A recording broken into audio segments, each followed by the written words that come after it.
खटीमा की गौटिया क्षेत्र की रहने वाली पीड़िता सायदा रहमान का निकाह बीती 3 फरवरी 2023 के दिन उत्तर प्रदेश के बदायूं निवासी मोहम्मद हलीम के साथ हुआ था, जो कि वर्तमान में खटीमा के भूड़ महोलिया क्षेत्र में ही निवास एवं पैथोलॉजी लैब का संचालन करता है। पीड़िता के द्वारा दर्ज कराई गई शिकायत के अनुसार आरोपी ने शादी के दूसरे दिन से ही पीड़िता को दहेज की मांग को लेकर मानसिक एवं शारीरिक रूप से प्रताड़ित करना शुरू कर दिया था। इसके बाद पीड़िता अपने मायके आ गई थी। बीती 19 जून को पीड़िता जब अपने रिश्तेदारों के साथ आरोपी से सुलह समझौता करके उसकी लैब पर गई तो उस समय आरोपी ने पीड़िता को 4 गवाहों के सामने 3 तलाक दे दिया था, जिसकी शिकायत पीड़िता एवं उसके परिजनों के द्वारा खटीमा कोतवाली में दर्ज कराई गई। इसके बाद से आरोपी मोहम्मद हलीम फरार हो गया था, जिसे अब खटीमा कोतवाली पुलिस टीम के द्वारा गिरफ्तार कर लिया गया है। पीड़िता ने मीडिया को जानकारी देते हुए बताया कि आरोपी का उद्देश्य उससे शादी कर उसके परिजनों से मोटी रकम और जायदाद का पाना था। पीड़िता के माता पिता ने अपने सामर्थ्य अनुसार बढ़ चढ़कर लाखों की नगद धनराशि, जेवर एवं अन्य सामान उपहार स्वरूप भी दिए गए, परंतु आरोपी का मन उससे नहीं भरा और वह अधिक पैसे की मांग करने के लिए पीड़िता को मारने पीटने के साथ अप्राकृतिक रूप से शारीरिक संबंध बनाने के लिए मजबूर करने लगा, जिससे परेशान हो पीड़िता अपने मायके आ गई, जिससे बाद में उसके परिवार वालों ने उसके पति और उसके बीच सुलह करवाने का कई बार प्रयास भी किया, परंतु आरोपी अपनी जिद पर कायम रहा। और बीती 19 जून को जब वह अपने रिश्तेदारों के साथ आरोपी से मिलने उसकी लैब पर गई थी तो उस समय आरोपी ने उसे 3 तलाक दे दिया। पीड़िता की मांग है कि उसे एवं उसके परिवार को न्याय दिलाया जाए। वहीं इस पूरे मामले में जानकारी देते हुए खटीमा कोतवाली के उपनिरीक्षक अशोक कुमार ने मीडिया को बताया कि पीड़ित महिला सायदा रहमान की शिकायत पर कोतवाली पुलिस के द्वारा संबंधित धाराओं के अंतर्गत मुकदमा दर्ज कर आरोपी के खिलाफ नॉन अवेलेबल वारंट लेकर आरोपी मोहम्मद हलीम को गिरफ्तार कर लिया गया है, जिसे न्यायालय के सामने प्रस्तुत किया जा रहा है। साथ ही मामले के अन्य पहलुओं को लेकर भी जांच की जा रही है।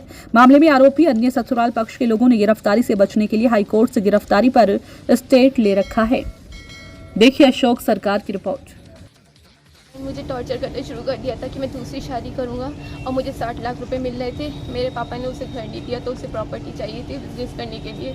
उसकी यहाँ भूड़ में doctor Pradeep Badwal health care नाम से वहाँ पे लैब है। वो वहाँ पे एक लैब में लैब है उसकी, वो लैब चलाता था, लेकिन उसका उससे भला नहीं हो रहा था तो उसे प्रॉपर्टी चाहिए थी बिजनेस करने के लिए। उसने ये सब सोच के मुझसे शादी करी और 5 तारीख से ही मुझे फिजिकली, मेंटली हर तरीके से टॉर्चर करना शुरू कर दिया था, इमोशनली भी। और 29 अप्रैल से मैं अपने घर हूँ।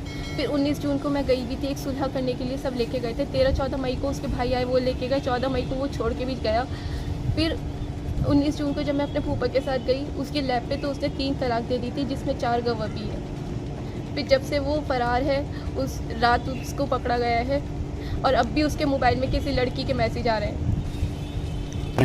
सर बस मैं ये चाह रही मुझे न्याय मिले और जो उसने करा उसकी उसे सज़ा मिले। उसे अभी तक पछतावा नहीं है, अब भी धमकी दे रहा है वो मुझे। सायदा रहमान एक महिला है, उसके द्वारा तहरीर दी गई थी कि उसके ससुराल वाले शादी के बाद उसके साथ मारपीट उत्पीड़न कर रहे हैं और उसके पति द्वारा उसको जो है 3 तलाक देकर घर से भगा दिया। इस पर थाना खटीमा में FIR नंबर 263 धारा 323, 354, 377, 498, 504, 506 IPC और 3/4 दहेज एक्ट और 3/4 मुस्लिम महिला विवाह सुरक्षा अधिनियम दर्ज किया गया, जिसमें जो इसके ससुराल वाले थे वो लोग तो सब हाईकोर्ट से कोई स्टे ले आया था। और ये लेकिन ये जो मोहम्मद हलीम है उसका पति, ये लगभग 2-2.5 महीने से लगातार अपने घर से फरार चल रहा था, जिसके विरुद्ध माननीय न्यायालय से नॉन अवेलेबल वारंट लिया गया और उसको कल रात में 1 बजे उसके परिजनों के यहाँ से जनपद पीलीभीत से गिरफ्तार किया गया है और उसको जुडिशियल रिमांड में जेल